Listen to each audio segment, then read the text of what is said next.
Hola, hola, muy buenas tardes a todos. Quiero agradecer a todos por la puntualidad, por tomarse el tiempo de participar en la sesión. Me gustaría que me confirmaran si ven, si se escucha, si están viendo mi pantalla, si me están viendo. Por el chat me lo pueden confirmar.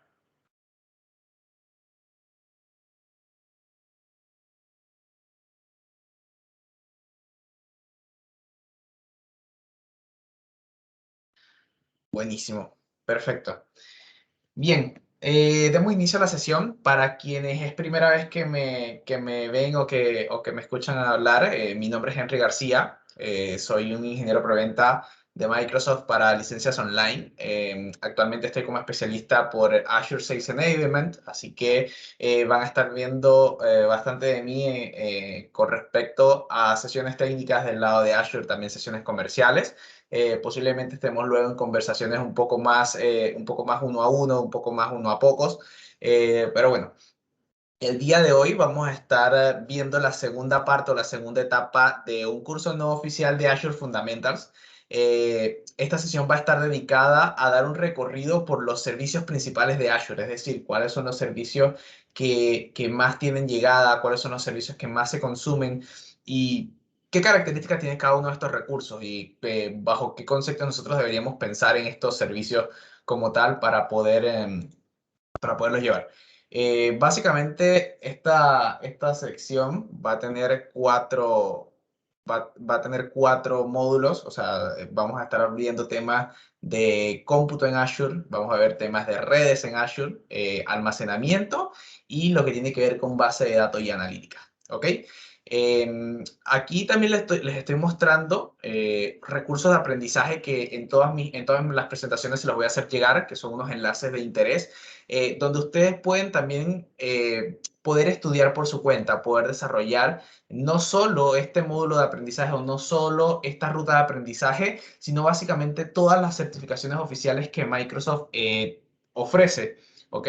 Este es el LATAM Partner University, tenemos el Learn and Development Services, que es todo un portal dedicado a módulos de aprendizaje, hay unos módulos teóricos, unos módulos prácticos, donde se nos dan situaciones o se nos dan casos del día a día que nos pueden ser de mucha ayuda para poder aprender.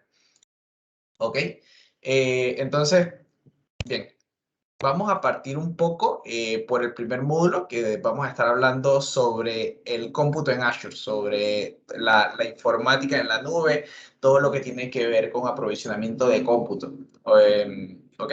El módulo va a estar vamos a revisar los servicios, vamos a revisar servicios más específicos como máquinas virtuales, como app services, como container instant, como Kubernetes Functions y Azure Virtual Desktop. Así que, bueno. Comencemos, acompáñenme a este pequeño recorrido, ¿cierto?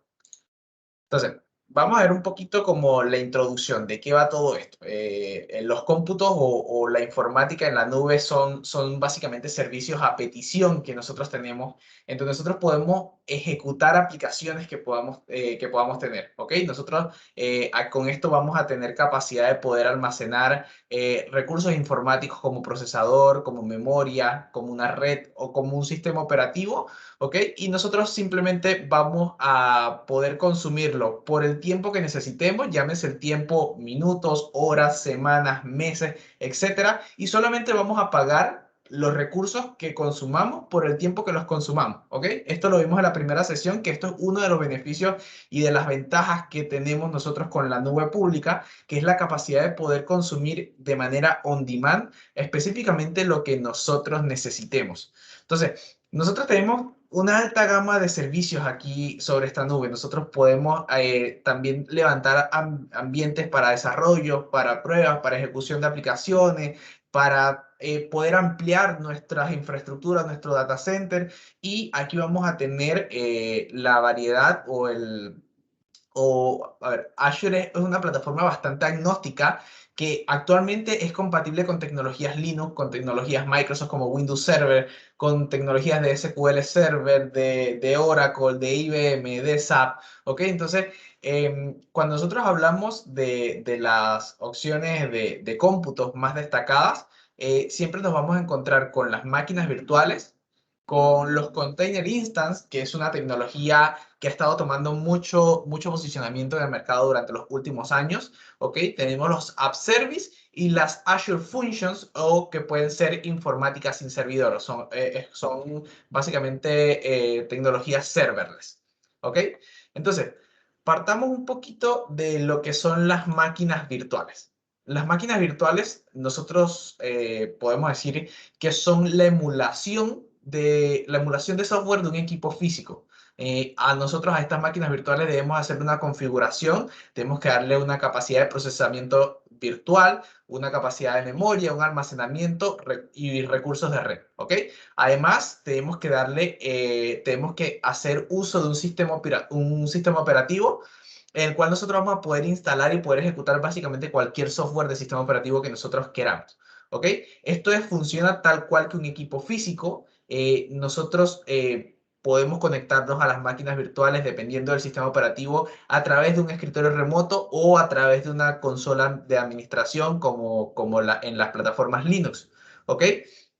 Entonces, nosotros con las máquinas virtuales podemos tener un mayor control sobre todo lo que nosotros necesitemos, ¿ok?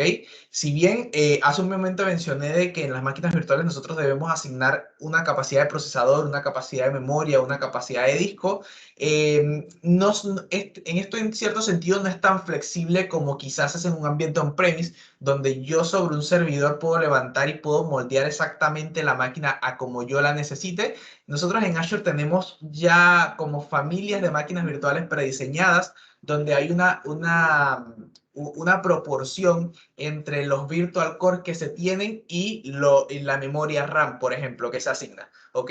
Lo mismo pasa con los discos. Los discos por defecto, vienen con un disco de sistema operativo que lo predefine la plantilla que nosotros elegimos al crear nuestra máquina virtual. Por lo menos el más común es que para casos de Windows Server, nuestro disco de sistema operativo por defecto va a ser de 128 gigas, mientras que para máquinas virtuales de Linux, dependiendo de la distribución, pueden ser 32 o 64 gigas, ¿ok? Entonces, son cosas interesantes a tener en consideración. Esto es bastante familiar para muchas personas que ya están en el mundo de la infraestructura y en el mundo de la virtualización. Llámense que Azure al final o en el fondo lo que tiene es una infraestructura de N cantidad de servidores físicos sobre los cuales nos disponibiliza a través de una capa de software la capacidad de nosotros poder aprovisionar equipos virtuales sobre este. ¿Ok?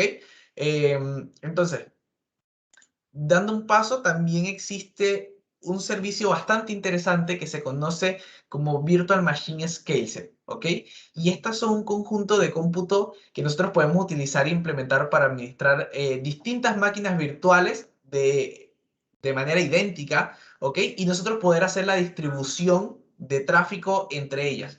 Entonces, nosotros también podemos tener todas las máquinas virtuales configuradas de la misma manera y poder escoger políticas o poder admitir un escalado automático. Nosotros podemos predefinir qué va a ser el accionable que nos va a permitir que esto se escale, y esto nos va a ahorrar muchísimo en tiempo. Primero, en la proporción de que un servicio se nos pueda caer. Segundo, en el tiempo y la complejidad que toma que nosotros poder escalar un servicio, ¿ok? Entonces, es más sencillo compilar servicios a gran escala cuando las cargas de trabajo están en contenedores, por ejemplo, ¿ok? Entonces, esto viene siendo más o menos algo similar. Esta es la capacidad de poder tener servidores y poder replicarlos, poder escalarlos de forma horizontal, multiplicando la cantidad de instancias para nosotros poder cumplir con ciertas demandas en ciertos puntos específicos para que básicamente mantengamos una continuidad operativa, ¿ok? Nosotros podemos planificar para que esto sea manual, para que esto sea automatizado, o puede ser una combinación de ambas, ¿por qué no? Cuando hablamos de los containers y los Kubernetes, después vamos a ver un poco cuándo nosotros debemos ir o las implicaciones que nos llevarían a escoger entre uno y otro, pero los containers y los Kubernetes son recursos de cómputo que nosotros usamos para implementar los contenedores y administrarlos, ¿ok? Los entornos son contenedores de aplicaciones livianas, son entornos virtualizados que están básicamente encapsulados, que están creados, fueron pensados precisamente para que puedan ser reutilizables, para que puedan ser desechables, por así decirlo. O sea, a modo de que nosotros los podamos crear, los podamos utilizar, tenerlos el tiempo que necesitemos y simplemente los desechamos cuando no, cuando cumplen su función, ¿ok? Entonces, los contenedores vienen tomando muchísimo auge o muchísimo mercado en el diseño de software moderno. Cuando hablamos mucho sobre estructuras de microservicios, los Kubernetes y los containers vienen a cumplir una función muy específica, sobre todo para el mundo del desarrollo, donde nos podemos ahorrar muchísima complejidad de despliegue,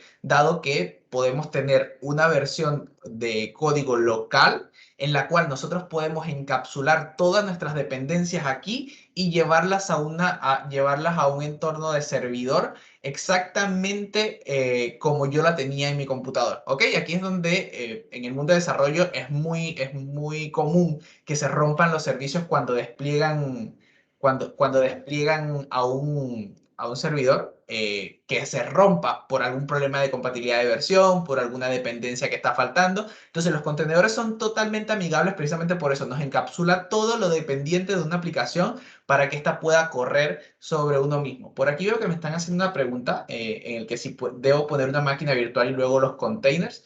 Esa es una opción y ahora lo vamos a ver en detalle porque básicamente lo que haces tú al tener servidores es que tienes completamente la carga y la decisión de qué vas a instalar tú sobre ese servidor. Así que yo podría fácilmente instalar una máquina o levantar una máquina virtual y puedo tenerlo y puedo instalar mi motor de Docker y sobre él poder crear mis containers.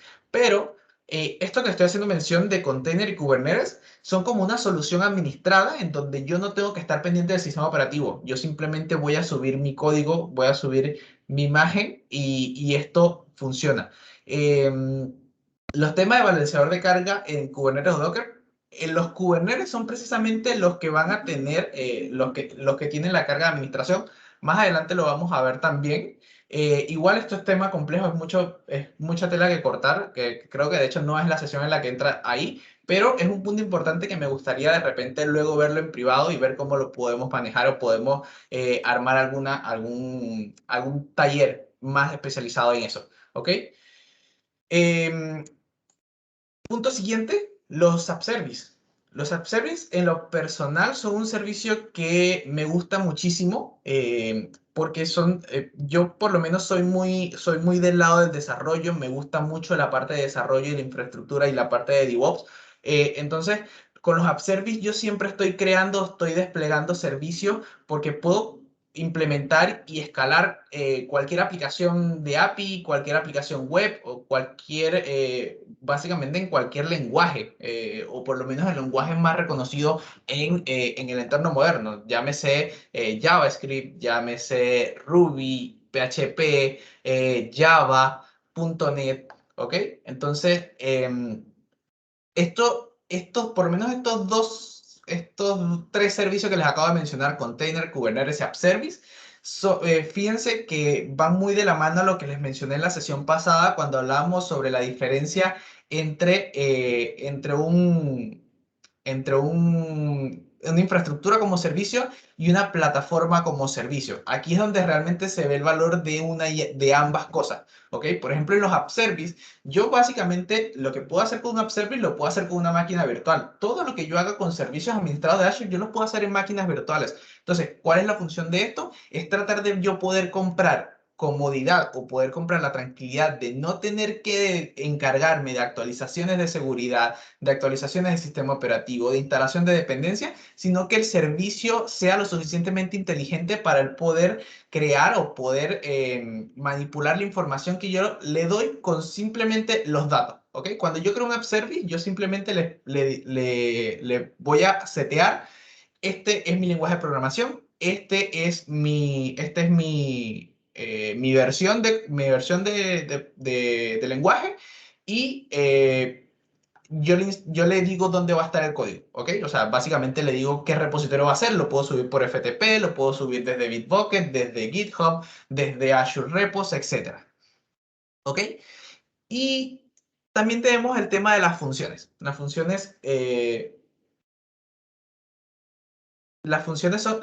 tienen que ver en cuanto a... las funciones son como fragmentos de código.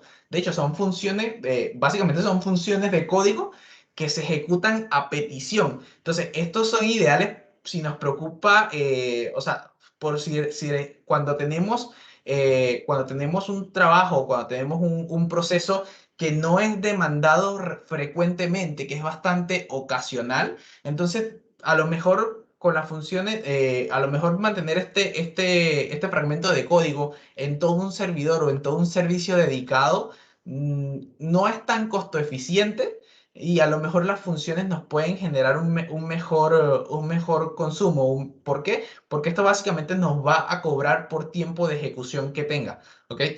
Entonces, estos son para cualquier tipo de código que nos pueda hacer un traspaso de código, nos pueda ejecutar un proceso en base a HTTP en base a REST, ¿ok? Las funciones son ideales, las funciones vienen a cumplir un papel bastante importante. Entonces,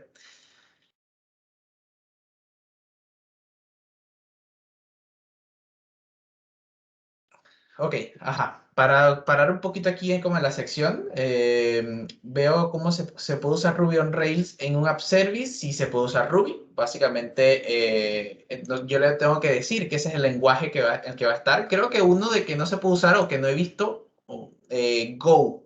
Creo que sería el único lenguaje moderno que todavía no sé si está compatible. No me pareció haberlo visto la última vez. El App Service es comparable con AWS Lambda. De hecho, no. De hecho, Lambda se compara con Azure Functions. De hecho, la AWS, el nombre completo del servicio es Funciones Lambda. ¿Ok? Entonces son los más similares. Em, Aquí me dicen qué tan seguro es hablando de ataques de hacking un App Service. Nosotros podemos incluso filtrar el tráfico y setear certificados de SSL para que tengan protección, ¿ok? Nosotros incluso podemos hacer que las conexiones de nuestros app service, a lo mejor nosotros no queremos que vayan hacia la internet pública, sino queremos que tengan una conexión interna. Y bueno, por el lado de seguridad, Azure también tiene opciones de poder desplegar servicios de DDoS. Por lo general, toda la red de Azure, o sea, básicamente un app service es tan predispuesto a recibir un ataque de denegación de servicio o cualquier ataque de malicioso, al igual que cualquier otro servicio de red de Azure, de AWS, de Google Cloud Platform. O sea, realmente no te voy a decir que es impenetrable. Creo que no hay ningún servicio que sea impenetrable y menos hoy en día que la tecnología evoluciona tanto y bueno, en conjunto con ello los hackers. eh, pero sí tiene la capacidad de poder asegurar las conexiones que nosotros tenemos. Podemos conectar app services de forma segura, de forma privada y simplemente poder incluso crear un API Gateway que sea únicamente el frontend que reciba las peticiones y hacer el despliegue o hacer el movimiento entre nuestros app services para que tengan de repente nuestra información un poco más privada o nuestros endpoints más protegidos. ¿Ok? Por mí me preguntaron qué es una solicitud REST. Realmente ahí eso es como una dependencia de las charlas como tal. Una solicitud REST es básicamente una solicitud de web, es una solicitud de HTTP. Una especie, una terminología que se usa mucho por el lado del desarrollo. ¿Ok? Entonces creo que ahí realmente, para entenderlo un poquito mejor, yo lo pondría en YouTube y siempre hay gente que lo puede explicar de una mejor manera, para no pararnos tanto tiempo en ello. Em, Paremos ahora en las decisiones que a nosotros nos permite tomar en cuenta si nosotros queremos utilizar una máquina virtual, si queremos utilizar un app service, si queremos utilizar cualquier otro servicio, ¿por qué nosotros deberíamos tomar los servicios? ¿Ok?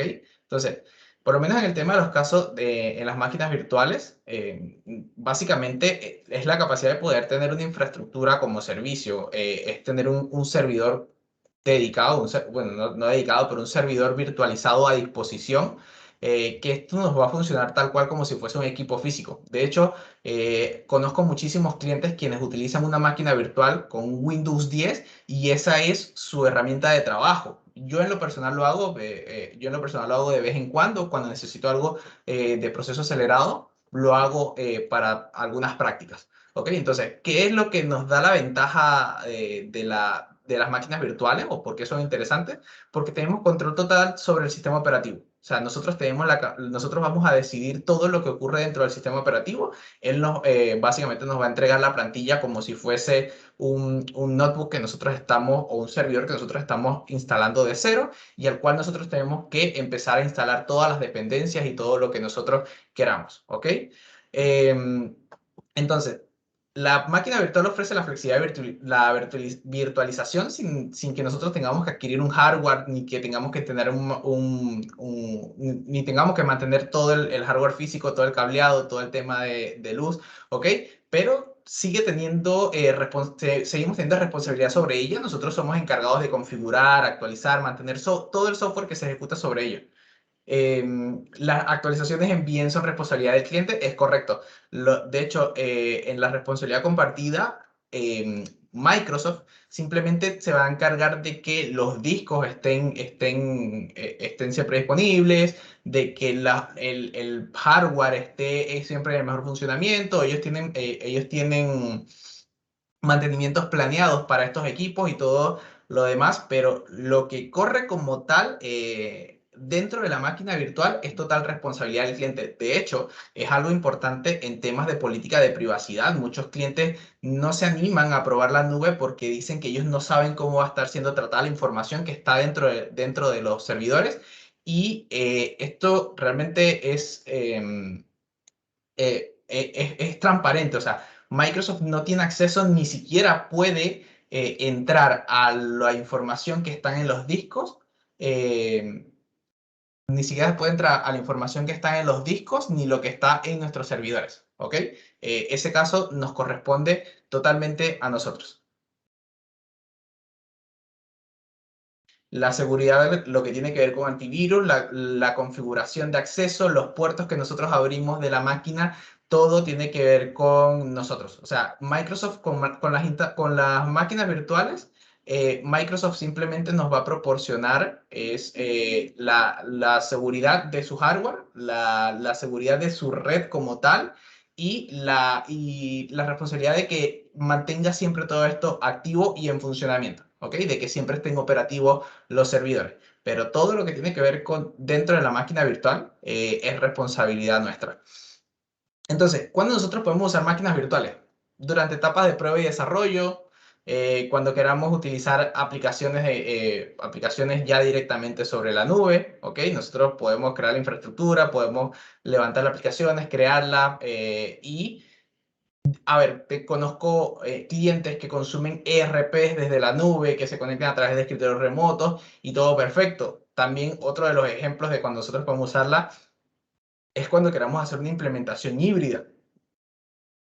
Por ejemplo, el almacenamiento local se me está quedando corto. Yo básicamente puedo crear una máquina virtual arriba o puedo establecer una máquina virtual arriba para almacenamiento un poco más dinámico y hacer la conexión entre las dos redes. Cuando quiero hacer una recuperación ante desastres, supongamos que todo mi data center, de hecho, tengo un cliente al que le pasó que se le quemó toda la infraestructura física, el total de su infraestructura física se le quemó y la salvación fue irse totalmente a Azure, o sea, hicieron una recuperación de los discos en que cuando todo murió abajo, simplemente hicieron un failover y la infraestructura se pudo levantar y pudieron recuperarse técnicamente rápido de toda esta catástrofe. ¿Ok? Entonces, em,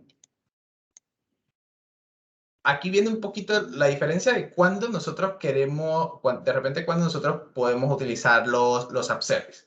Y de hecho, hace un rato le,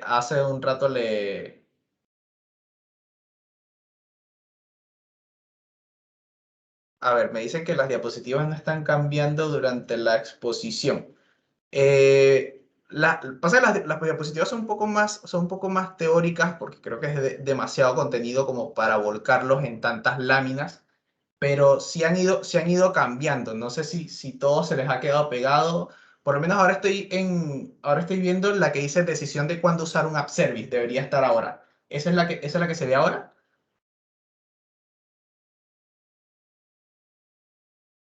Ok, sí, veo que están pasando. Recién cambiaron. Listo, perfecto.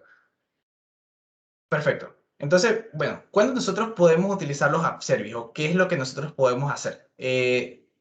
Los app service vienen siendo básicamente un servidor web, ¿ok? Como nosotros podemos utilizar un IIS de Windows Server, como podemos utilizar un Nginx de Linux, un Apache, ¿ok? Viene siendo básicamente lo mismo. Entonces, esto nos va a poder permitir crear aplicaciones web en el lenguaje que nosotros queramos, sin tener que administrar la infraestructura, ¿ok? Aquí es donde en este punto, todo lo que tiene que ver con la actualización del sistema operativo, eso le corresponde a Microsoft. Lo mismo con las actualizaciones de seguridad del sistema operativo, esa responsabilidad pasa a Microsoft y yo simplemente me quedo a cargo de lo que tiene que ver con las dependencias que yo utilizo, con las dependencias que yo utilizo en mi código, ¿ok? Eh, y básicamente que no tenga que yo no esté exponiendo ningún archivo confidencial. O sea, yo aquí me hago responsable únicamente del código y de que lo que esté subiendo yo en código vaya de manera segura. ¿Ok? Este es un entorno de plataforma como servicio. Y correcto, me pregunta si Azure App Service sería PaaS. Sí, sí un servicio, una plataforma como servicio. Entonces, App Service nos va a controlar todo lo que tenga que ver con la infraestructura que se trate de las aplicaciones, que las hagan accesibles desde la web, etcétera. Nosotros vamos a pagar en los app service a través de un plan en el que el plan me va a entregar una capacidad de cómputo, una capacidad de memoria y un cierto almacenamiento. ¿Ok? Entonces, yo a ese plan que al plan que yo le pago, yo ese plan que yo le pago, yo le puedo instalar o le puedo aplicar cierta cantidad de aplicaciones web, ¿ok? Dependiendo también del cómputo y dependiendo del SKU, qué tal que el SKU que yo levante, voy a tener la limitancia de cuántas aplicaciones yo puedo asociarle a ello. ¿Ok? Pero esto es ideal y simplifica mucho la administración cuando hablamos de aplicaciones web, cuando hablamos de APIs, cuando hablamos de aplicaciones móviles o el backend de aplicaciones móviles, ¿ok? Entonces, ese es para mí es el mejor caso o el mejor escenario de los Azure App Service. Ahora, a un punto en el que habíamos conversado un rato. ¿Cuándo nosotros utilizamos container y cuándo utilizamos Kubernetes? ¿Ok? Entonces, habíamos dicho que las máquinas virtuales son una forma en la que nosotros podemos ya levantar un sistema operativo, podemos levantar una aplicación, ¿ok? Pero los contenedores son ideales si nosotros queremos ejecutar distintas instancias, ¿ok? Sobre un mismo host, por así decirlo. Básicamente yo puedo crear distintas instancias diferentes sobre un mismo host sin importar mucho la tecnología en la que yo utilice. O sea, sobre un mismo host de container, yo puedo crear aplicaciones en Node, aplicaciones en Ruby, aplicaciones en PHP, aplicaciones en Go, ¿ok? Y cada cápsula o cada contenedor va a tener todas las dependencias, todo lo que necesite para funcionar de manera independiente. ¿Ok? Ahí hay que entender una tecnología que es netamente de los contenedores, de cómo hacer el filtrado, cómo hacer el puente entre el tráfico y la red.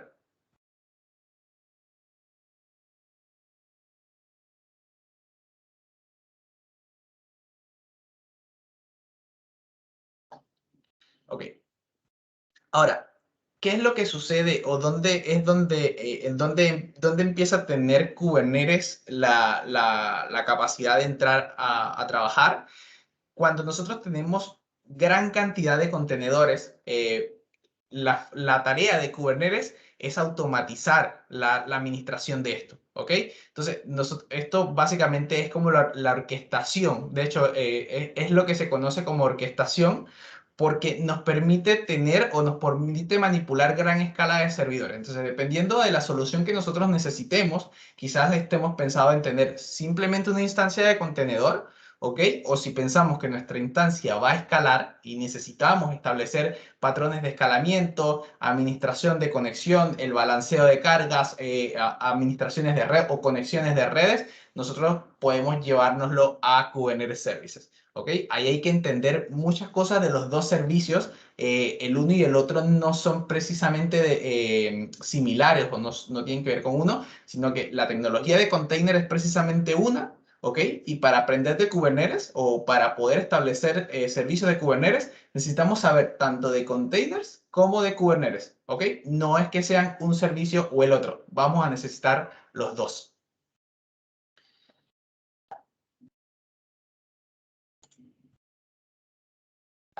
¿Ok? Ok, aquí hablamos de las funciones y aquí hablamos un poquito de cuándo nosotros podemos utilizar las funciones. Nosotros vemos que las funciones son básicamente una abstracción de servidor. Nosotros aquí no vamos a tener un sistema operativo, no vamos a tener no vamos a tener un servidor que vamos a tener que manipular, sino que aquí todo se encarga Azure de administrarlo, todo lo que tiene que ver con el servidor. Yo simplemente voy a traer una extracción de código, básicamente una función de código, el que yo voy a ejecutar, en el que yo voy a ejecutar por tiempo, ¿ok? Entonces, nosotros vamos a tener una abstracción de servidores en los que se va a ejecutar, no vamos a reservar instancias nunca de forma explícita, nosotros no vamos a tener, nosotros no vamos a administrar básicamente esto, simplemente cada vez que esto se ejecute una función, la función puede ser por algún desencadenador web, puede ser por algún webhook, puede ser por alguna cola o puede ser incluso programada. Yo puedo decir que esta función se ejecute según calendario, ¿ok? Y nada, básicamente son súper interesantes o nos vienen súper convenientes cuando nosotros simplemente, cuando tenemos procesos que requieren de poco consumo y no queremos dedicarle toda una infraestructura porque básicamente tener una infraestructura es mayor costo. Entonces aquí nos conviene, básicamente se lleva a lo que es un término de microfacturación. Ok, vi las preguntas que comentaban sobre si se contrata un server en la nube, está alojado en una infraestructura física de alta disponibilidad, es decir, si el host donde está alojado falla, la VNC se mueve a otro host y durante este movimiento la VNC se apaga y la se enciende en el otro host o se mueve en vivo. Azure por detrás tiene algo que ellos llaman Fault Domain y Update Domain.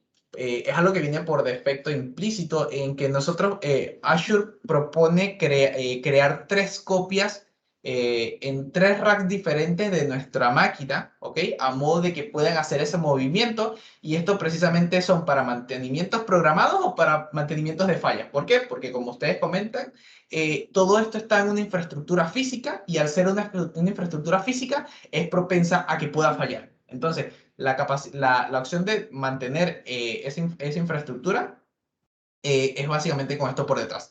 También hay que tener en cuenta de que hay formas o hay niveles de servicio que ofrece Microsoft dependiendo de cómo nosotros configuramos nuestra máquina, ¿ok? Básicamente son los SLA que nos ofrece. Va a primero depender de qué tipo de máquina nosotros configuramos, más que todo a nivel de disco, ¿ok? Existen tres tipos de discos que después los vamos a ver con los discos más avanzados nosotros vamos a tener un SLA mayor en nuestras máquinas virtuales. Pero por lo menos en consistencia de datos, esto es lo relevante, lo que les comento. Microsoft va a tener tres copias dentro del mismo rack, dentro del mismo data center, en distintos racks, básicamente para mantener una consistencia de datos, para que si algún disco falla, la información no se pierda.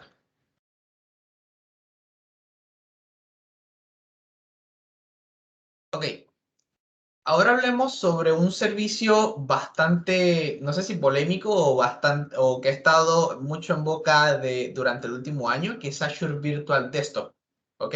Entonces, Virtual Desktop es un servicio de virtualización de escritorios y aplicaciones. Esto lo ejecutamos totalmente en la nube. Nosotros podemos tener una versión de Windows, o sea, nosotros podemos tener un escritorio de Windows básicamente y poder acceder a él desde cualquier otro dispositivo, ya sea desde algún notebook Windows, desde Mac, desde dispositivos móviles como iOS o Android, incluso desde Linux, hasta desde un Team Client yo puedo acceder, ¿ok? Básicamente yo puedo acceder a Windows Virtual Desktop o Azure Virtual Desktop por aplicaciones o puedo acceder a través de la web. Entonces, ¿qué podría ser algo que nos daría un escenario de por qué yo debería elegir Azure Virtual Desktop? Más o menos lo que comenta la lámina o la diapositiva. Supongamos que tenemos un nuevo equipo de desarrolladores y todos están de forma remota, que es algo común, es algo que estamos viendo mucho. ¿Ok? Básicamente esta tarea va a requerir que alguien de TI pueda reunir varios equipos físicos, pueda sentarse a desplegar todos los servicios, a configurarlos, a instalarlos, de repente iniciarlos en el directorio activo y, bueno, una vez tengan todo, poder enviarlos a las personas correspondientes. Entonces, todo este proceso requiere tiempo, requiere esfuerzo y requiere de una administración bastante. Entonces, Azure Virtual Desktop viene básicamente para poder entregar estos escritorios virtuales de una forma más tranquila. Y aquí estoy viendo algo interesante, que la comparación con Windows Virtual Desktop, y aquí están los niveles en los tipos de servicio que nosotros podemos tener.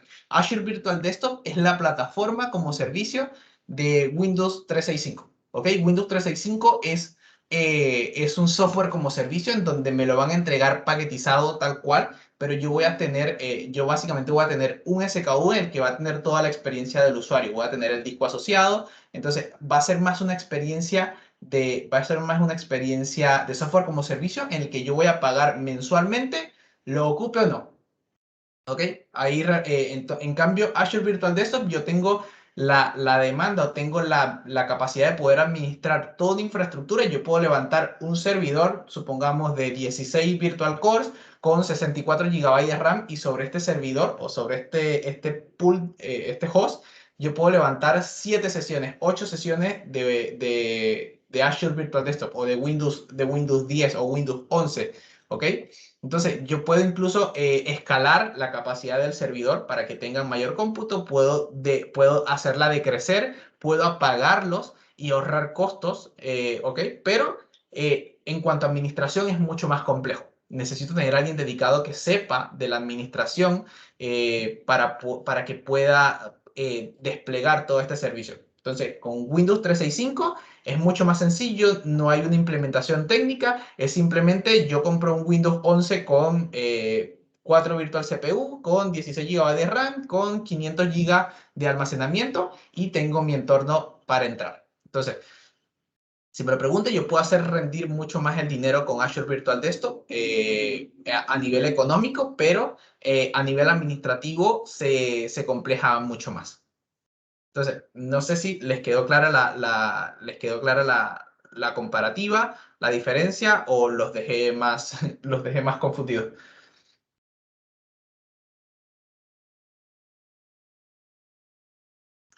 Perfecto. Ahora vamos a hablar un poco sobre los servicios de red que nosotros tenemos en Azure. ¿Ok? Vamos a ir viendo un poquito sobre lo que tiene que ver con las virtual networks, con qué configuraciones tenemos que tener en cuenta o qué cosas hay que tener en cuenta cuando nosotros hablamos de redes virtuales en Azure. También algo muy importante y que es de mucho uso, como las VPN Gateway, y un servicio bastante peculiar, pero que no está de más mencionar, como lo es el Express Route. ¿Ok? Entonces, partamos con las redes virtuales. ¿Ok? Las redes virtuales nos van a permitir que los recursos de Azure las máquinas virtuales, los app service, las bases de datos, se puedan comunicar de una forma interna. Entonces, y también poder tener alguna especie de salida a Internet. Básicamente, esto es como nosotros tener un switch virtual, el cual nosotros vamos a poder segmentar y vamos a poder aplicar redes, aplicar políticas, etcétera, poder enrutar todo el tráfico de red de modo que nosotros queramos. Es muy, muy similar a tener un switch virtual.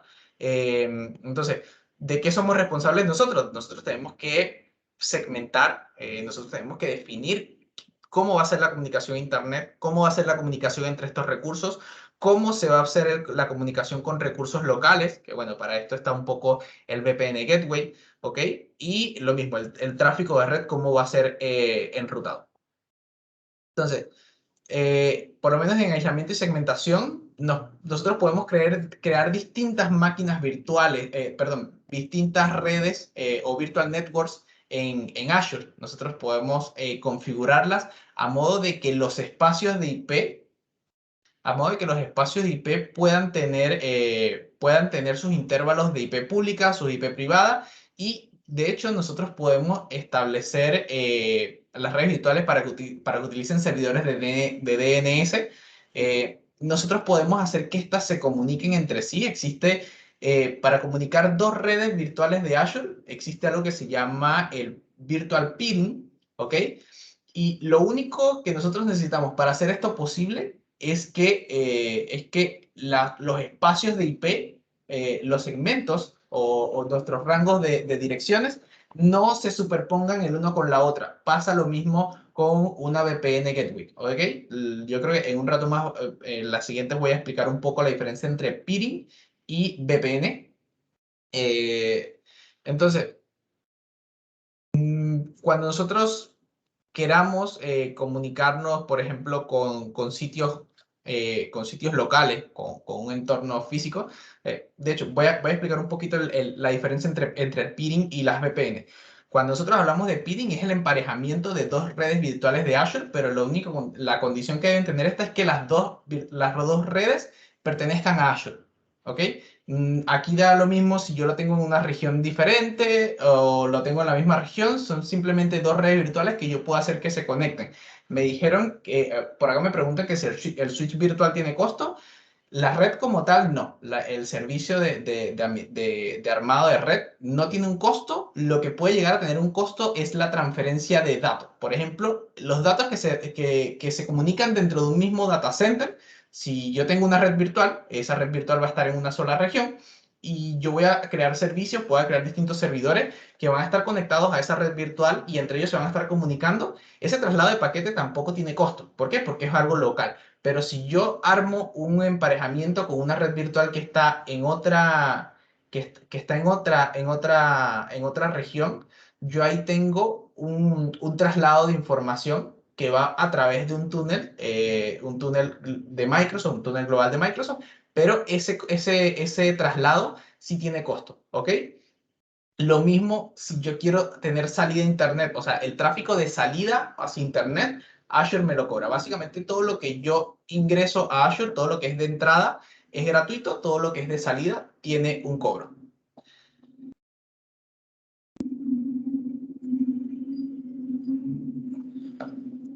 Ok, aquí vemos un poquito de cómo se ve la configuración o de qué cosas puedo yo tener en consideración cuando yo creo una red virtual. Cuando nosotros creamos hay algunas configuraciones básicas en las que yo voy a tener que básicamente decirle a qué suscripción va a estar asociado y yo tengo que darle un nombre. El nombre debe ser único en la suscripción, no es un servicio global, no es algo que tiene que ser único globalmente, sino es único, algo simplemente para yo poder definirlo, yo poder identificarlo dentro de mi suscripción.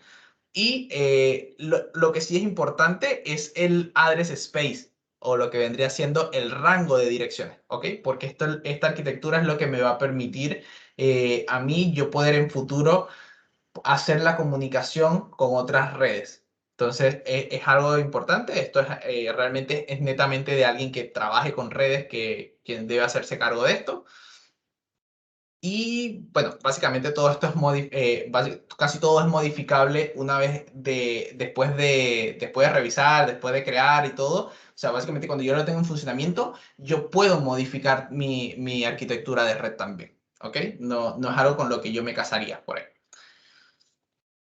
Ahora, cuando hablamos de la VPN Gateway, la VPN Gateway es una puerta de enlace, es un túnel privado que cifra toda la información que pasa por ello. Normalmente se implementa para conectar dos redes privadas a través de una red que no es de confianza, puede ser la internet pública, por ejemplo. ¿Ok? Entonces, el tráfico se filtra mientras viaja por la red que no es de confianza para evitar ataques de intersección o de otro tipo. ¿Ok? Entonces, esto es básicamente un túnel en el que yo envío información que va a ir de manera ilegible, por así decirlo, y yo necesito una llave. Básicamente, yo le pongo llave en el punto de salida y en el punto de llegada, esto me lo desencripta y me lo transforma en información legible nuevamente. ¿Ok? Nosotros tenemos dos formas de tener esta conexión con una infraestructura local. Nosotros podemos hacer una conexión sitio a sitio o site to site, ¿ok? Que es cuando yo conecto dos redes como tal. Hoy yo puedo tener una conexión de punto a sitio, que es cuando yo me conecto desde endpoints hacia un punto. ¿Ok? ¿Cuál es la diferencia del uno y el otro? Cuando yo digo sitio a sitio, yo me tengo que conectar sí o sí a un switch local. Yo conecto mi switch virtual, que vendría siendo la Virtual Network, a un switch local. Básicamente hay dispositivos o hay appliances que cumplen esta función y yo puedo conectarme directamente a ello. Em, y cuando hablo de punto a sitio, es que yo me puedo conectar, por ejemplo, de mi computador directo, o de mi teléfono, o de mi tablet. Eso es lo que hace el punto a sitio, es desde un endpoint cualquiera y yo tengo acceso cifrado a la información en Azure. Em, ok. Hay un cuarto servicio que es poco conocido realmente, no, no es tan consumido, pero hay para ciertos escenarios en donde donde es bastante útil, que es el Express Route, ¿ok? El Express Route es como es una especie de conexión dedicada, es sobre todo, es un túnel de conexión de alta velocidad en donde nosotros podemos hacer una conexión ultra rápida con servicios de la nube. Esto realmente lo utilizamos cuando nosotros necesitamos una conexión ultra acelerada entre servicios, entre mi red local y servicios que están en Azure, por ejemplo. Es muy consumido para escenarios de SAP, ¿ok? Pero aquí hay algo importante que acotar y es que por lo general Microsoft pone el túnel, Microsoft pone el canal por donde pasa la información, pero el servicio de Internet como tal o el proveedor hay que tener un proveedor de servicio que tenga la capacidad de poder ofrecer el servicio de conexión entre ExpressRoute, ¿ok? Es correcto. El ExpressRoute debe darlo un ISP que tenga acceso al site de Microsoft. Entonces, Microsoft básicamente tiene la infraestructura armada, pero tiene que haber siempre un proveedor de servicio que pueda cumplir o pueda hacer el traslado de información entre esos.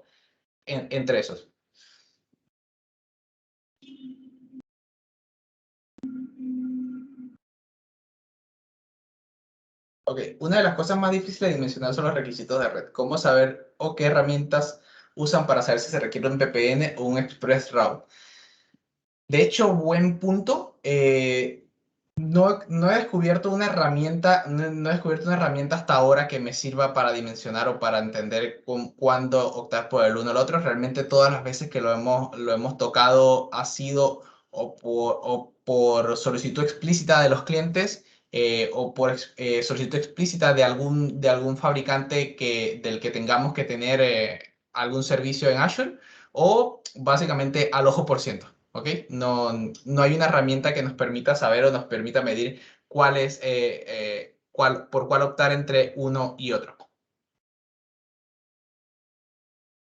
Ahora, vamos a ir por un módulo, a mí me gusta bastante, que tiene que ver con los almacenamientos, con los típicos, con los casos de almacenamiento sobre Azure. ¿Ok? Entonces, ¿qué es lo más básico? A ver, siempre depende del nivel de la carga de trabajo que vayas a tener en Azure. Si necesitas menos latencia, conviene ExpressRoute. De lo contrario, VPN.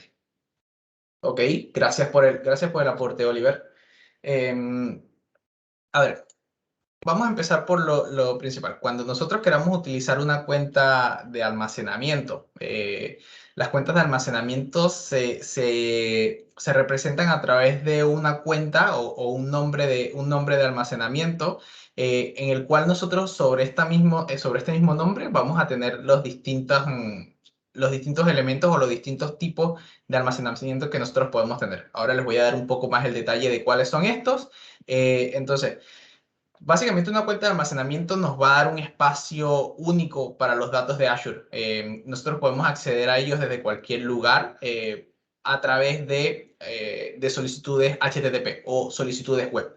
¿Ok? Entonces, todos estos datos son seguros, todos estos datos tienen alta disponibilidad y son escalables en forma masiva. Algo interesante de las cuentas de almacenamiento es que nosotros vamos a pagar netamente por la cantidad de almacenamiento que nosotros consumimos. No es, por ejemplo, no lo vemos como una capacidad, no es decir, yo voy a comprar 20 gigas o 100 gigas y los voy a pagar allí, no, sino que yo tengo la capacidad de simplemente pagar por 1 giga si es que lo estoy consumiendo, 2 gigas si es que lo estoy consumiendo.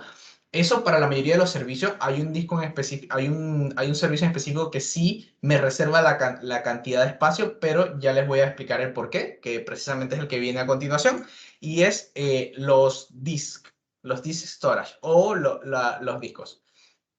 ¿Ok? Entonces, ¿qué es lo que ocurre con los discos? Los discos son el almacenamiento que nosotros utilizamos para las máquinas virtuales. ¿Por qué nosotros utilizamos estos servicios o usamos este en específico? Porque esto nos permite que los datos sean encriptados y no sean accesibles de otra manera que no sea a través de una máquina virtual. ¿Ok? Entonces, al final, esto, al ser una emulación de disco, sí nos hace que nosotros comprometamos la capacidad que nosotros vamos a pagar. Por dar un ejemplo, como les comenté anteriormente, cuando nosotros creamos una máquina virtual, dependiendo de la plantilla, va a venir un disco por defecto. En el caso de Windows Server es de 128 gigas.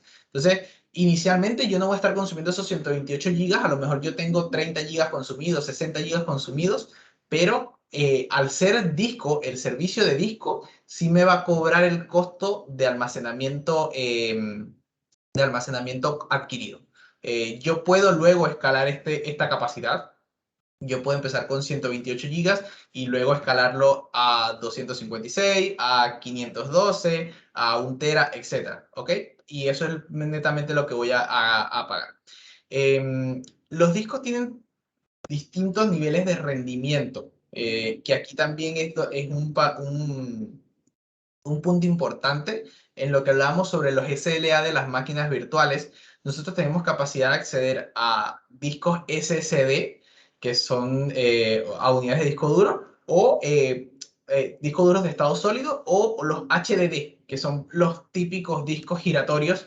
Entonces, cada uno de estos me va a ofrecer distintos rendimientos. Nosotros tenemos básicamente 3 tipos de rendimiento. Uno vendría siendo el HDD, ¿ok? Que es el disco giratorio tradicional, el SSD estándar y el SSD Premium, que lo podemos utilizar para aplicaciones más críticas, para cuando nosotros necesitemos mayor throughput o mayor IOPS, o sea, mayor input-output, ¿ok? Y por lo menos los SSD Premium son ideales cuando nosotros trabajamos con temas de bases de datos. Eh, También existe un nivel adicional de disco que se llama UltraDisk, pero estos son realmente para trabajos súper intensivos. De hecho, creo que fueron creados para cargas de trabajo específicas de SAP y SAP HANA. ¿Ok? Em, entonces, sigamos un poco. Ahora vamos a ver con los blob storage. Entonces, los blob storage son unas soluciones de almacenamiento de objetos para la nube. Nosotros podemos almacenar cualquier tipo de archivo binario. Aquí realmente nosotros no tenemos esto es lo que se conocen como archivos no estructurados. Em, Nosotros no tenemos una restricción de lo que podemos contener aquí. Nosotros podemos almacenar desde videos, música, archivos, no sé, Excel, PDFs, etcétera. ¿Ok?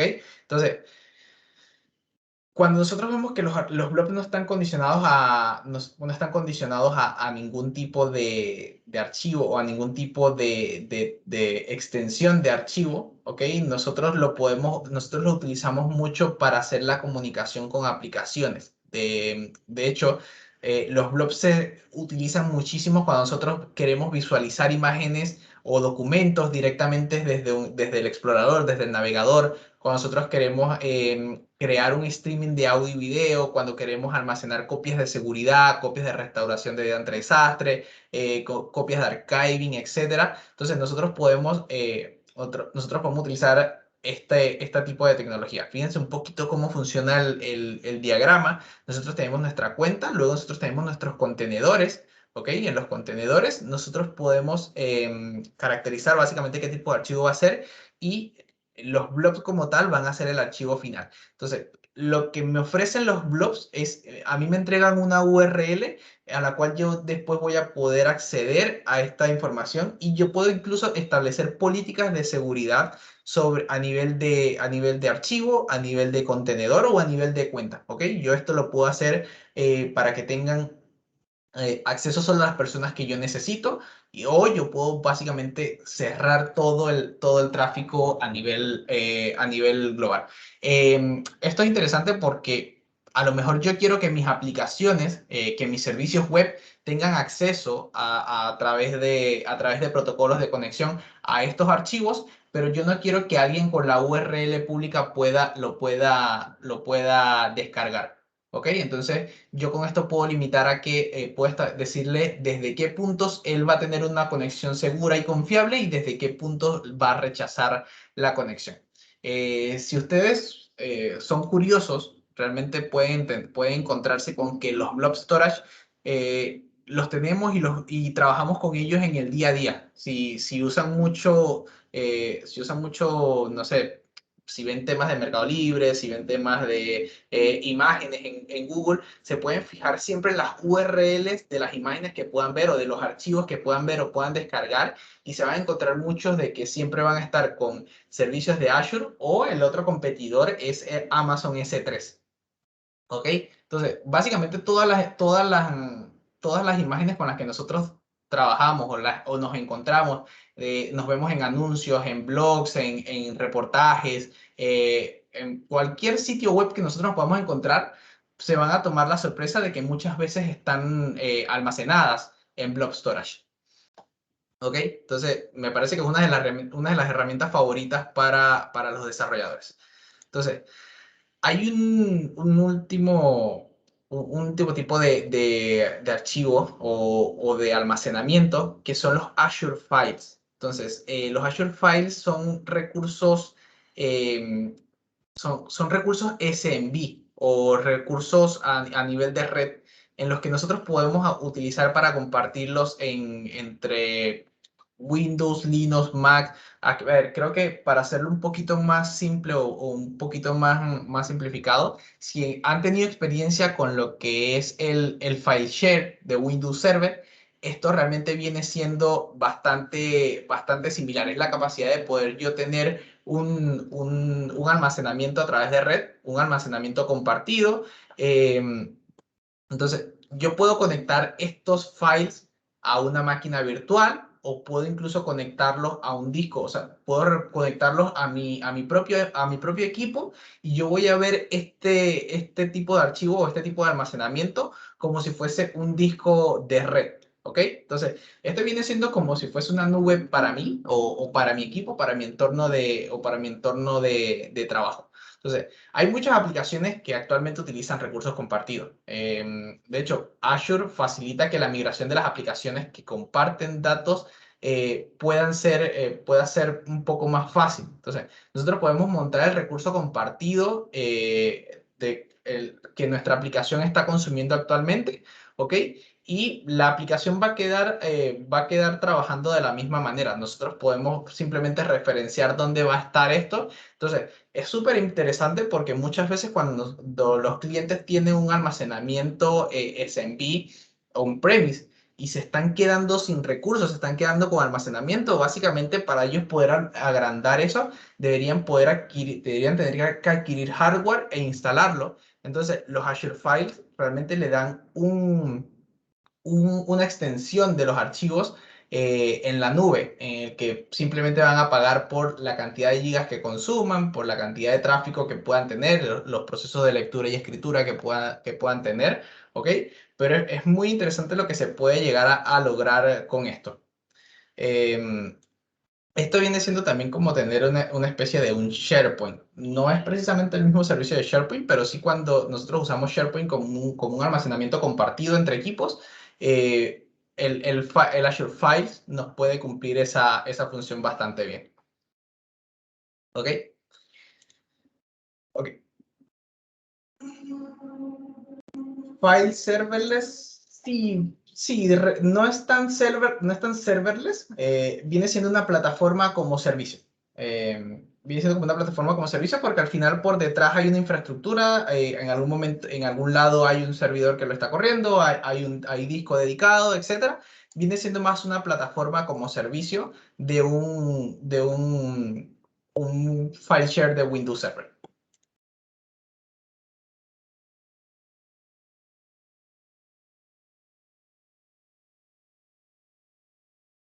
Sí, es correcto. A ver, para que tenga contexto, es correcto entender la diferencia de files y blob storage como acceso por SMB, NFS o por HTTPS. Sí, totalmente. De hecho, precisamente diste en el punto que es el Azure Files está pensado para que sea accedido por SMB, que sea accedido a través de red, y los blob storage están más pensados para que sean accedidos por HTTP, para que nosotros los podamos utilizar para consumir contenido a través de la web. Cuando me preguntas si se parece a OneDrive, no creería que sea como OneDrive como tal. De hecho, OneDrive vendría siendo más parecido a un blob storage, si eres técnico, porque yo con un blob storage, a ver, para darles un ejemplo, si hay quienes conocen Dropbox, Dropbox es básicamente una interfaz web que por detrás tiene almacenamiento de blob storage. ¿Ok? Eso es lo que hace Dropbox. Entonces, yo podría construir una aplicación web, levantarlo en un app service, conectarlo a un blob storage y ofrecer servicios de almacenamiento personal, vendría siendo Dropbox, OneDrive, Google Drive, ¿ok? Entonces, eso es más o menos lo que funciona. El Azure Files apunta a ser más accedido por recursos de red. Accedido a través de red, poder establecer políticas también, temas de autenticación, etcétera, pero a nivel de red. Entonces, vamos a ver los niveles de acceso de blobs. Esto es importante porque para administrar costos de las necesidades que nosotros podamos tener de almacenamiento, nosotros podemos organizar los datos en función de la frecuencia con la que nosotros accedemos a ellos. ¿Ok? Nosotros podemos almacenarlos según en la forma en la que se generan, se procesan, podemos acceder a ellos a lo largo de su vigencia. Nosotros podemos, a ver, nosotros tenemos acceso a archivos que vamos a necesitar modificar o reemplazar activamente. Entonces, existen básicamente tres niveles de frecuencia o tres niveles de acceso, lo que nos va a poder establecer un rango de estimación de costo o un rango de ahorro dependiendo de cuál nosotros escojamos. Nosotros tenemos el acceso frecuente o un hot tier, que esto es básicamente lo que está optimizado para que nosotros podamos acceder de forma frecuente. O sea, ahí está el ejemplo, imágenes para sitio web, ¿ok? Que son cosas que acceden diariamente, que tienen modificación o que tienen movimiento. Entonces, se lo explico después que les explique los niveles. El nivel de acceso esporádico, que es para archivos que nosotros a los cuales nosotros accedemos con poca frecuencia. Nosotros tenemos allí, accedemos una vez al mes, por así decirlo, etcétera. Y están los niveles de acceso de archiving, que son para aquellos que nosotros tenemos pensado mantener a largo plazo, por ejemplo, las copias de seguridad. Entonces, ¿cuáles son la diferencia entre estos tres realmente? Primero, el rendimiento. El acceso frecuente siempre va a tener un rendimiento, va a ser como algo que está activo y yo puedo acceder a ellos de forma rápida, a diferencia de los esporádicos y de los de archiving, que voy a tener un poquito más de latencia, un poquito más en tiempos de respuesta, porque son archivos que están como inactivos, están suspendidos. Entonces, también está el tema de costo. Yo entre los tres niveles tengo una métrica de costo en el que, por ejemplo, el nivel de acceso frecuente, yo no tengo una penalización o no tengo cobro por recuperar o por traerme archivos o por traerme estos archivos. En cambio, en nivel de acceso esporádico, yo tengo un ahorro, un poco de ahorro en el costo de mi almacenamiento, es decir, en los gigas, en el costo por giga, ¿ok? Pero tengo también un poco de costo por la recuperación, ¿ok? Eh, a nivel de archiving, yo tengo, cuando hablo de archiving, yo en archiving tengo mucho menor costo de almacenamiento por giga, que a diferencia de la recuperación. Si yo intento recuperar un archivo de archive, ¿ok? Esta recuperación me va a tener un costo elevado, ¿ok? Porque básicamente me está regalando el almacenamiento, no regalando, no es gratis, pero si realmente el costo es muy, muy, muy por debajo de lo que podrían ser el acceso esporádico o el acceso frecuente, pero me penaliza la recuperación de esto, ¿ok? Estos niveles de acceso yo los puedo modificar, los puedo transformar, los puedo cambiar en cualquier momento, ¿ok? No es algo tampoco con lo que yo me caso. Yo puedo tenerlo como acceso frecuente o acceso esporádico. Y incluso yo puedo tener yo puedo tener una réplica de mis archivos. Como les comenté anteriormente, Microsoft por defecto me entrega 3 copias de mis archivos en el mismo data center, pero si yo quiero establecer mayor disponibilidad, si yo quiero establecer alguna réplica de datos, lo puedo hacer a nivel de zona geográfica o a nivel interregional, ¿ok? Entre distintas regiones. Entonces, vamos con el último módulo el día de hoy, que tiene que ver con los servicios de base de datos y análisis de datos. Entonces, el primer enunciado que vamos a estar viendo hoy tiene que ver con Azure Cosmos DB. Entonces, Azure Cosmos DB es un servicio de base de datos em, que está basado en documentos y está distribuido globalmente. Entonces, este también tiene la característica de que puede escalar de forma elástica e independiente a nivel de rendimiento y puedo básicamente trabajarla en distintas regiones de parte del mundo para que los usuarios puedan tener acceso a mis bases de datos de forma rápida, con una latencia mucho menor, ¿ok? Y puedo trabajar con distintas APIs bastante populares. Nosotros podemos, o sea, a ver, Azure Cosmos DB como les comenté, es basado en documentos. Esto está pensado para aplicaciones que tienen que tener una estructura de datos de always on, como que siempre activa, y que tengan que tener una capacidad de respuesta para emitir todos los datos que nosotros podamos tener en milisegundos. Entonces, nosotros podemos utilizarlo para mantener datos actualizados y para tenerlos distribuidos. ¿Ok? Son básicamente las características de esto. Em, en el nivel, a ver, como les comenté, Azure Cosmos DB está pensado para que se trabaje con bases de datos basadas en documentos, como viene siendo MongoDB, CassandraDB o Gremlin, ¿ok? Entonces, esto es lo que nos ofrece a nosotros tener una estructura o una sistematización de aplicaciones en tiempo real que tengan una capacidad de respuesta y una capacidad de adopción en tiempo real, en tiempo récord, y no se genere esa latencia. Entonces, esto es básicamente base de datos NoSQL. Ahora, para las bases de datos relacionales, nosotros tenemos, sí, Azure SQL Database, que es está basado, esto viene siendo la plataforma como servicio de un SQL Server, está basado siempre en la última versión estable del motor de base de datos de Microsoft, que es SQL Server. ¿Ok? Nosotros podemos aquí tener una base de datos de alto rendimiento, podemos tenerlo, es totalmente administrada. Cuando que me refiero a que es totalmente administrada, es como que nosotros no nos aseguramos, no nos hacemos cargo del sistema operativo, ni simplemente nos encargamos de la configuración de la base de datos y los esquemas de conexión que nosotros permitimos en ello. ¿Ok? Nosotros aquí podemos tener lo mismo. Este motor de base de datos nos ofrece una especie de firewall virtual en el que yo puedo decirle qué puntos de conexión o qué IPs son las que pueden acceder a este servicio. ¿Ok?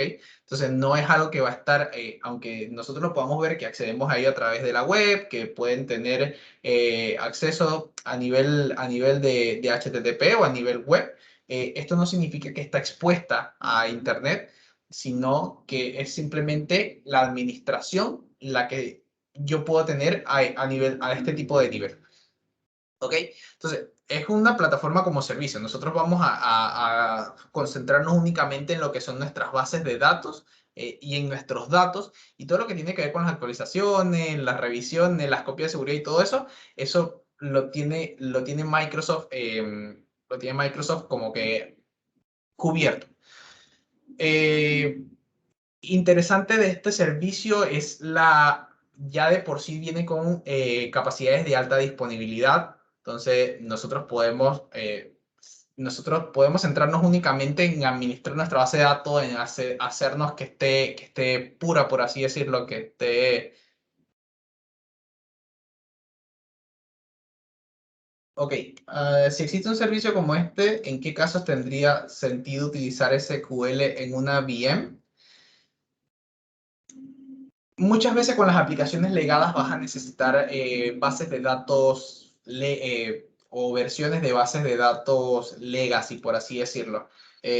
Por ejemplo, si tienes una base de datos que necesita un SQL Server 2008, un SQL Server 2012, si no me equivoco, creo que es, que no son precisamente compatibles con las últimas versiones, que cambian bastante los temas o en las infraestructuras.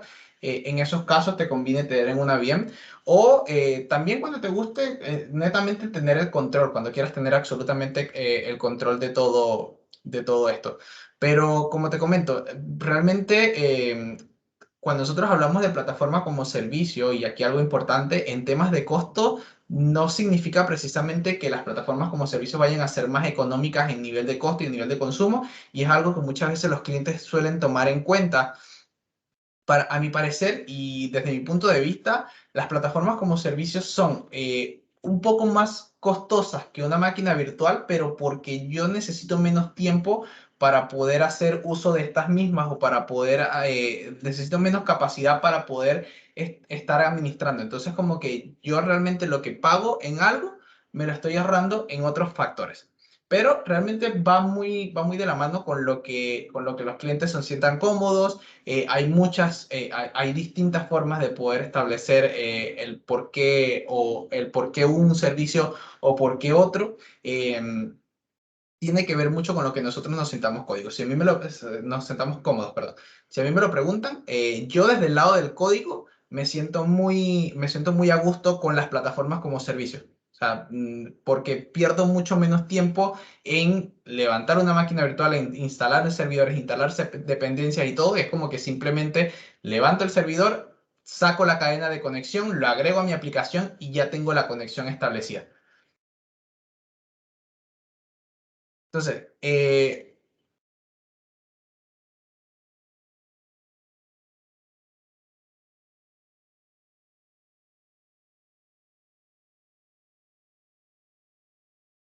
ok, por acá preguntan qué sucede si estás en una aplicación que está sobre Azure SQL y sale una actualización de SQL con la que la aplicación no está preparada para ser actualizada. Por lo general,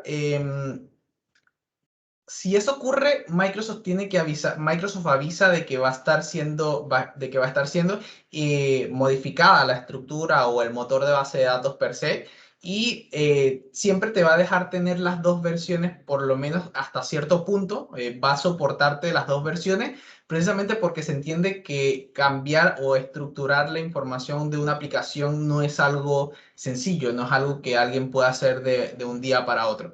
Entonces, las veces que ha ocurrido es, te permite mantener las dos versiones. Básicamente te va a preguntar qué tipo de versión quieres mantener, si quieres irte por la más reciente o por la anterior versión. Recuerden que siempre los servicios de Microsoft tienen 10 años de soporte extendido, entonces va a estar siendo soportada por lo menos por 10 años. ¿Ok? Entonces, nosotros podemos tener bases de datos que tengamos en servicios on-premise, y si nosotros queremos llevarlo a una plataforma como servicio, Azure nos ofrece un servicio que es el Database Migration Service. Entonces, esto me va a poder hacer la evaluación de cómo va a ser de cómo va a ser mi migración, de si hay algo que yo tenga que corregir, que si hay algo que yo tenga que modificar o si hay algo que va a ser modificado, ¿ok? Para yo poder estar advertido, va a ser una especie de assessment y luego yo puedo automatizar la migración para esta misma, ¿ok? Entonces, esta herramienta básicamente captura toda la información de mi base de datos local y me la lleva a las nubes. Yo simplemente luego voy a tener que hacer la modificación de las cadenas de conexión para, en vez de apuntarle a mi base de datos local, la apunto a mi base de datos en la web. ¿Ok? Muchos creerían que estos servicios de base de datos están pensados únicamente para la tecnología Microsoft, para SQL Server, y que bueno, que Microsoft va a hacer que nosotros queramos pagar una licencia de SQL Server. Y algo que me ha sorprendido en los últimos años de Microsoft como tal es que se ha abierto a plataformas open source. Entonces, supongamos que nosotros tenemos, no sé, tenemos un esquema de desarrollo LAMP que trabaja con Linux, con Apache, con PHP. A ver, ajá, tenemos una estructura LAMP. Entonces, nosotros básicamente podríamos levantar un SQL, un Azure Database para MySQL, ¿ok? Lo mismo, es un servicio de base de datos relacionales, solo que este se basa en el motor de base de datos de el MySQL Community Edition, ¿ok? Hasta actualmente soporta versiones 5.6, 5.7 y 8.0. Lo interesante de esto es precisamente lo mismo, que yo no dependo de un servidor, no tengo que, por lo general, cuando yo levanto MySQL en máquinas virtuales, yo tengo que levantar un servidor Ubuntu, por ejemplo, instalar el motor, y tengo que trabajar todo esto a nivel de líneas de comando, ¿ok? Entonces, ya de por sí eso es bastante trabajo. Con esto yo tengo la capacidad de poder hacerlo de forma administrada, en el que no necesito estar en la consola de comandos, puedo hacerlo todo a nivel de una interfaz web, y ya de por sí Microsoft con esto me ofrece un 99.99% de disponibilidad sobre esto. ¿Ok? Entonces, yo aquí puedo tener alta disponibilidad, puedo tener un rendimiento.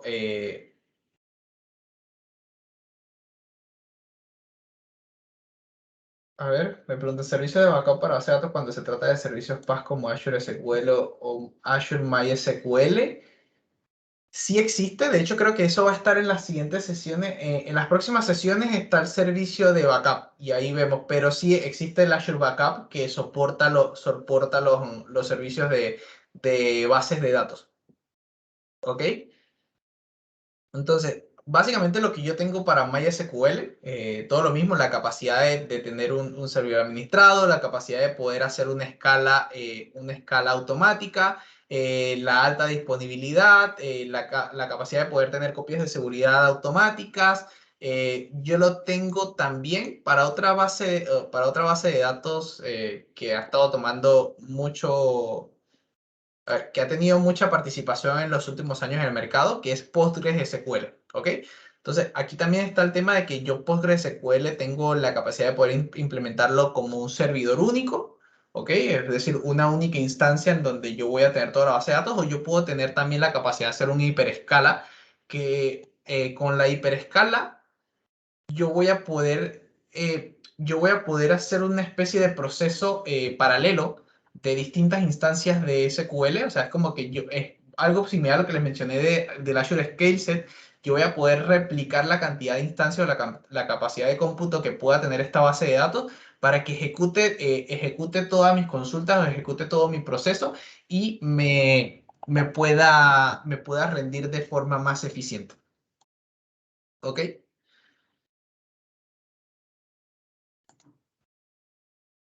Hay un servicio es bastante peculiar, y de hecho creo que aquí se va a prestar mucho para confusión, y realmente, bueno, estamos un poco sobre la hora, estamos cerca de llegar a la hora, pero que me interesa que lo retomemos a quienes les genera duda. Es el Azure SQL Managed Instance o Azure SQL Instancia Manejada. Básicamente es una plataforma como servicio de SQL también, pero está muy pensado para arquitecturas un poco más legadas, para hacer la transformación, para hacer la optimización de infraestructuras más legadas. De hecho, realmente esto va a ser lo que nosotros vamos a estar consumiendo si nosotros levantamos una máquina virtual y le instalamos un SQL. Nosotros vamos a tener la capacidad de poder tener ese SQL o esa administración de SQL por fuera de la máquina virtual por defecto, ¿ok? Va a estar incluida. Entonces, nosotros podemos tener una administración por fuera de una base de datos tal cual como si fuese una máquina virtual. Y aquí básicamente lo que nos va a hacer el Manage Instant es tener la capacidad de poder hacer una especie de firewall, poder establecer protocolos de conexión, poder establecer políticas de quiénes pueden acceder a esto mismo. Entonces, este es básicamente como la transformación de una máquina virtual en una plataforma como servicio de SQL, ¿ok? Esto se genera confusión, tiene una lista completa de diferencias entre lo uno y lo otro, así que me interesa que quienes le interesan profundizar un poquito más en esto, lo podamos revisar un poquito más en privado.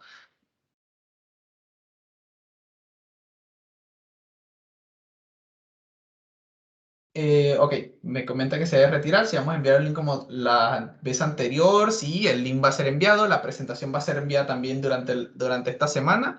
De hecho, vamos ahora a estar hablando sobre los servicios que tienen que ver con exploración de datos y con Big Data o con macrodatos. ¿Ok?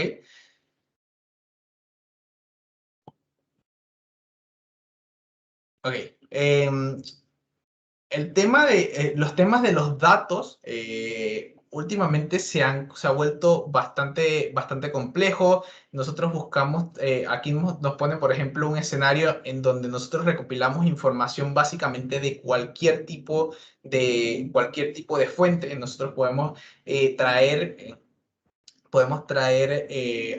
información de bases de datos, podemos traer información de sensores, podemos traer información de objetos, etcétera. Entonces, por lo general, esto se nos acopla o esto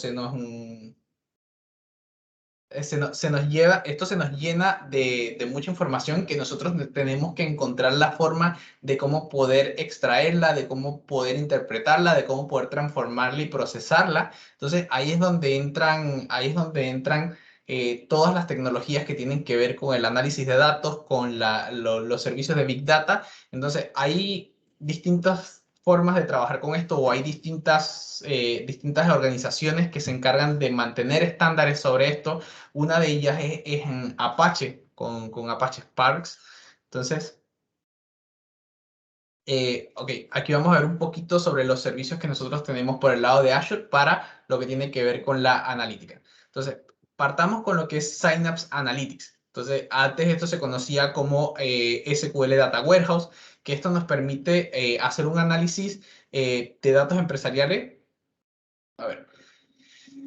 Esto básicamente nos permite a nosotros construir nos permite conectarnos a fuentes de datos de cualquier tipo nosotros y tener una experiencia unificada para nosotros poder ingerir información, poder prepararla, poderla administrar, poderla transformar, ¿ok?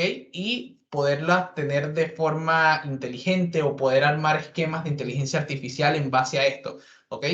Entonces, aquí simplemente vamos a tener la capacidad, esto es como un servicio que nos va a ofrecer distintas capas o distintas capacidades, eh, distintas capacidades para nosotros poder hacer las transformaciones de datos. Nosotros nos vamos a encontrar con que hay muchos datos, hay muchos servicios de analytics que pueden ir cumpliendo las mismas funciones. Realmente va muy de la mano de con las tecnologías que nosotros nos tengamos.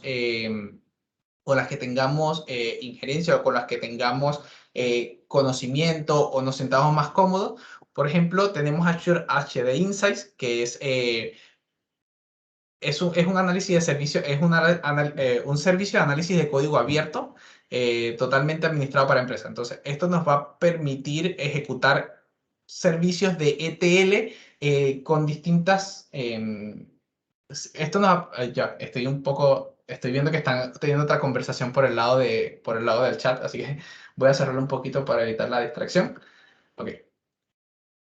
Ajá, el Azure Insight nos permite hacer análisis de datos a través de tecnologías como lo que es Apache Spark, Apache Hadoop, Apache Kafka, HBase, Storm, ¿ok? O también el Azure Machine Learning, ¿ok? Esto básicamente nos va a hacer el análisis de un código o nosotros poder implementar la estructura, los notebooks de códigos para poder hacer ETLs o transformaciones de información que nosotros podamos traer desde cualquier almacenamiento de datos o desde cualquier modelo de inteligencia artificial o incluso desde cualquier dispositivo de IoT.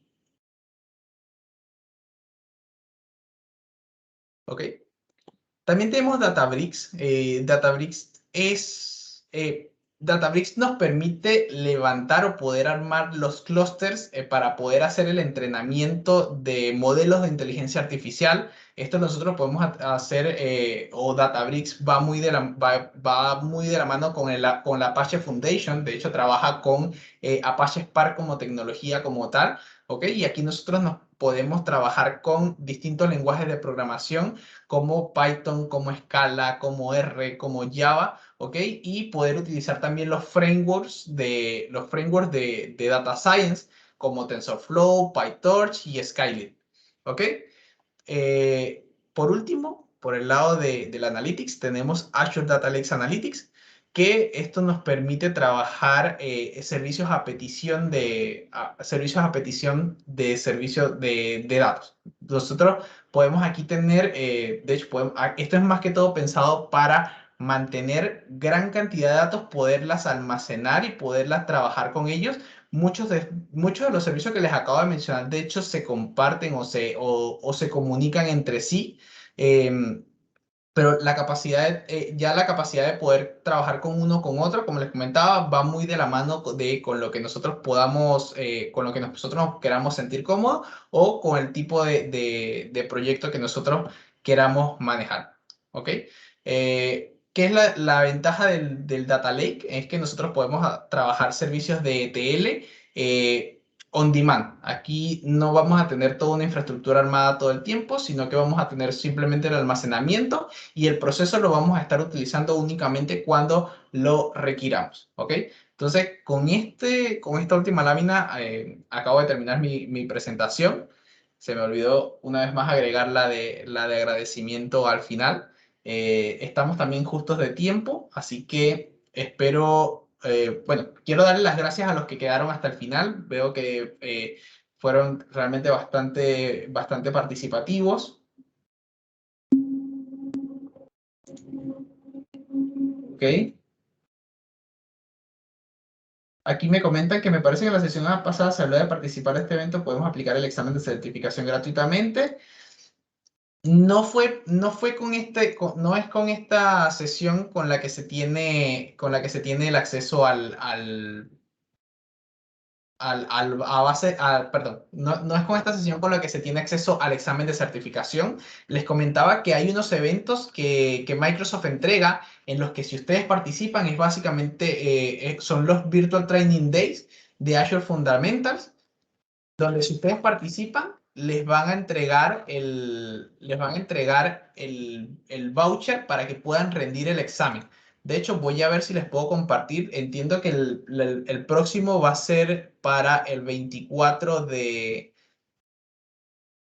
A ver, va a ser para el 24 de noviembre para que se puedan inscribir, para que se puedan participar. Es básicamente un tip que les dejé, que ustedes pueden registrarse, pueden entrar a la sesión, pueden tenerla allí como escucha pasiva, por así decirlo, y con que ustedes participen les va a llegar la opción de que ustedes puedan rendir este examen. Entonces, voy a hacerles llegar en el correo de agradecimiento, voy a pedirles que le puedan enviar el evento del próximo Virtual Training Day y que se les especifiquen que accediendo ahí pueden acceder al examen de certificación gratuito. Entonces, muchas gracias a todos por el tiempo. Nos estamos viendo en la próxima sesión y que tengan buena tarde.